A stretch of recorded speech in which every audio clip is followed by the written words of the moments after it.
प्रितीच्या भावान भयणो, आयच्या वाचपान आमी दोन तरेचे मनीस पळयता.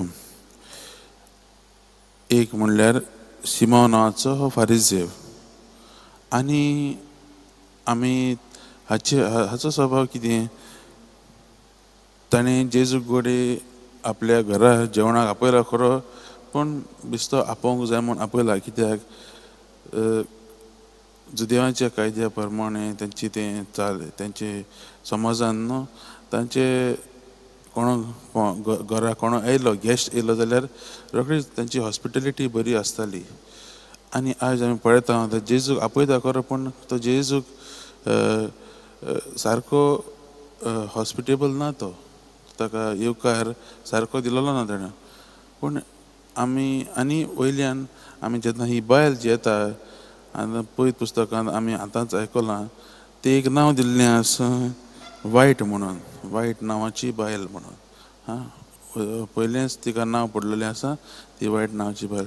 आनी जेन्ना ती येता त्या फारिजाच्या दोळ्यां मुखार ती फकत एक वायटूच बायल, गांवांत तिणें कितें वायट केल्लें तीच बायल. पूण ती येता आनी जेजूचे पांय आपल्या दुकानी धुता आनी केंसांनी पुसता. तें पळोवन तें कितें बरें करता तें तो पळोवंक वचना, तो पूण फाटीं सरता. कित्याक म्हज्या भावान भयणो, तो घडये फारिझे आसत घडये, पूण ताचे काळजांत तो मोग आसूंक ना. दुसरे वाटेन आमी पळयता ही बायल आतांच आयकलां, येता आनी आपल्या दुकानान जेजूचे पांय धुता आनी पुसता. ती कित्याक पुसता काय, कित्याक तिणें फकत जेजूचें आयकल्लें घडये जेजू ताच्या घरा येयलो म्हणून, आनी ती रोखडीच तो परमळाचें तेल घेवन ती आयली. घडये जेजूची जायत्यो खबरो आयकल्ल्यो आसतल्यो, समाजान तिका पयस केल्लें, कित्याक घडये जायत्यो वायट ती पातकांत ती पडलेली आनी वायट वाटेन ती वेताली. देखून आपल्या जिवितांत घडये निराशेपण तिणें भोगलेलें, आनी हे निराशेपणा वरवीं आपणाचे भितर तिका वायट दिसतालें आसत. आनी ती म्हणटाली आसतली घडये की जेजू लागीं गेल्यार आपणाक घडये जेजू बक्षितलो, आपणाक जेजू कडल्यान कितें तरी मेळटलें. आनी आज तोच भरवंसो घेवन ती येता आनी जेजू लागीं आपले दुकानान जेजूचे पांय ती धुता. जायते फावटी म्हज्या भावान भयणो, आमकांय असले स्वभाव आसता. केन्ना केन्ना आमी आमचें व्हडपण दाखयताय सिमोन ह्या फारिझेवा भाशेन, आनी दुसऱ्यांक आमी रोखडीच दुसऱ्यांचें नीट करूंक पावतात. दुसऱ्यांक आमी रोखडीच उतरां घालतात, दुसऱ्यांचेर रोखडीच आमी बोगलांटां घालतात, दुसऱ्यांक आमी रोखडीच नांव दितात न्हू, तशें हे फारिझेवान केलें ते भाशेन. आनी आयज आमकां जेजू असलेच भक्षणाची मनशां जावंक आपयता. हे सिमोन ह्या फारिझेवा भाशेन दुसऱ्यांक उलयतली न्हू, नीट करतली मनशां न्हू, पूण भक्षणाची. आनी तेच परेन ही आयचे वाचपान आमी ती बायल आयकल्या न्हू, ती बायले भाशेन कालती मनशां जावंक आमकां आपयल्लीं आसात.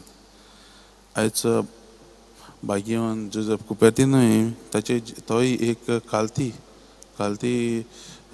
भाग्यवान. तो फ्रांसिस्कन ह्या संस्थेन तो भितर सरलेलो, आनी जेन्ना न्हू ताका भितर काडलो तेन्ना तांकां दिसलें हो हुशार मनीस न्हय, देखून ताका न्हू हितून स्टेबलांत गोठ्यांत ताका काम दिल्लें, आनी थंय तो आपलें सगळें करतालो कालतीकायेन.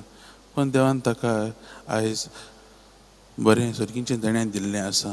ताका एक भाग्यवान ताणें केलो, कित्याक तो हालती हुशार न्हय जावन देखून न्हू देवान देव ताका जायते फावटी कृपा दिवन मागणें करता आसतना कृपा दिवन वाऱ्यांत तो उपतालो. तें आमी पळयलां, जायते लोकांनी पळयलां. आनी ताचे वरवीं न्हू लोकांकूय जायतें पेकोवणी मेळटाली, लोकांकूय जायती देवाची कृपा मेळटाली. कित्याक देवान ताका हें देणें दिल्लें ताका पेकोवणेच्या आत. आनी रोखडोच न्हू देवान ताका आनी एक देणें दिलें, म्हणल्यार कितें कोण पातकी बी आसात न्हू तांकां तो रोखडोच वळखतालो. कितें कोण पातकी मनीस बी आसात तांकां ते मनीस न्हू काळे ताका दिसताले देव एक कालती मनीस पूण देवान ताका जायते तऱ्यांनी बोल्लो आपले कालतीपणान तो देवान कितें दिल्लें तो वावर करतालो आयज आमी ह्या वाचपाचेर नियाळ करता आसतना आनी ह्या भाग्यवंताचेर नियाळ करता आसतना आमी देवा लागीं हीच कृपा मागुया आमकां कालती मनशां जावं आमी आमची चूक कितें केल्या ती मानून घेवन कालती जावन आनी देवाचो मोग अनुभवंक जशें हे आयच्या शुभोतनांनी बायलेन अनुभवलो ते भाशेन आनी तेच मोगान आमी वाडोवन होच मोग दुसऱ्यांक दिवंक आमी देवा लागीं आदार आनी कृपा मागुया